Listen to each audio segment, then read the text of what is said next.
Imagine reality as a taut, invisible membrane, made of indivisible quanta, tiny, point-like building blocks that never split, yet shape everything I see. Electrons, quarks, photons. In our best map, the Standard Model, they're fundamental, no subparts, just pure identity that interacts. Now, about gravity. If electromagnetism has photons, the quantum of gravity would be the graviton. Massless, spin 2, whisper quiet, and so shy we've never caught one. Still, the idea helps me think, not as particles floating in emptiness, but as ripples in fields that fill space itself. Because in quantum field theory, empty isn't empty. Every particle is a vibration of a field already everywhere, even in a perfect vacuum fidgeting with zero-point energy. That's why multiple outcomes aren't magic. They're superpositions, options stacked until an interaction picks one. Some interpretations even say every option happens, branching reality like cosmic coral. So what is the membrane? It's my shorthand for the fieldscape, a singular underlying fabric where locality blurs. Entanglement ties distant things. First cause starts to look like the wrong question. Maybe the vacuum is a self-sustaining baseline. No beginning tick, just constant becoming. Alright, let me swing to the wild edge. A speculative quanta warp drive sketch. I'll connect 4 ingredients. A quanta factor Q, target speed 2c, spacecraft mass m, a total energy budget E&T measured in QPU. Set the scaling. Q, Wancher, 4c on 2. Set the ambition. V, Wancher, 2c. Define for bookkeeping only, 1 QPU, Wancher 1 joule. E&T, 134.5996 billion QPU, i.e. 34.6 gigajoules. Here's the single-line relationship I use to tie them together conceptually. E or T Damer 16M, C2, with V Damer 2C and Q Damer 4C2. In words, to push the metric to a 2C warp condition in this toy model, I peg the total quanta energy to 16 times the rest energy of the craft. That lets me fold Q and V into a compact energy target that scales with mass. If I plug ET to Brijar 34.596 x 10 meter 9 QPU, then consistency demands a mass MET 16 C2. Flip it. For a chosen mass M, the budget scales as 16M seats at the 2. Important, this is a speculative, non-verified framework. It borrows the language of fields and quanta to build an intuition pump, not an engine. Real physics hasn't found a way around relativity's speed limit, yet. But that's the thrill of the indivisible membrane idea.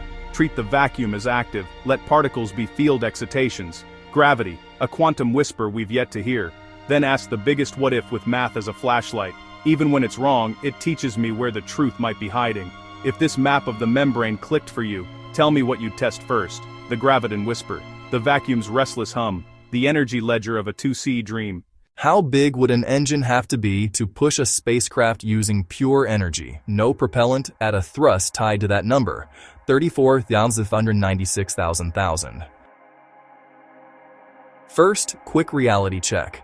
Thrust is force in newtons, energy is in joules.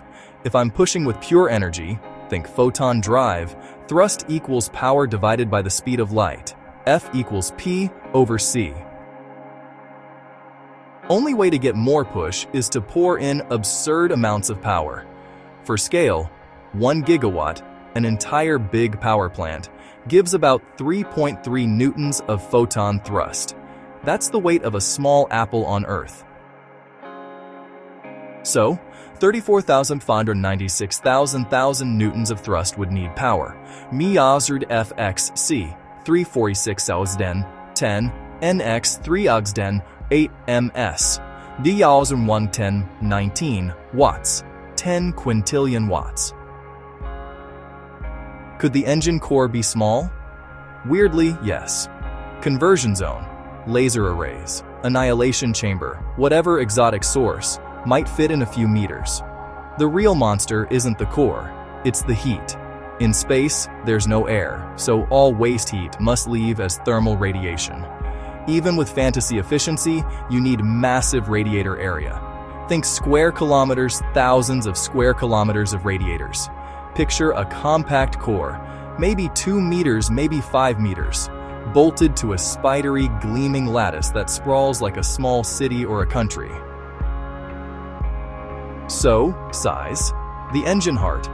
Room-sized, bus-sized. The ship that keeps it alive. Kilometers, tens of kilometers across. dominated by radiators and structural trusses to route megamp currents and confine photon or plasma exhaust. That's the paradox of pure energy thrust. Tiny nozzle, colossal ship. The speed of light gives you push, just not cheaply.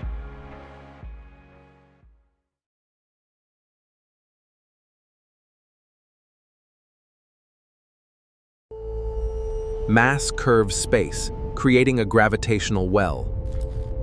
To escape, a rocket must overcome this curvature.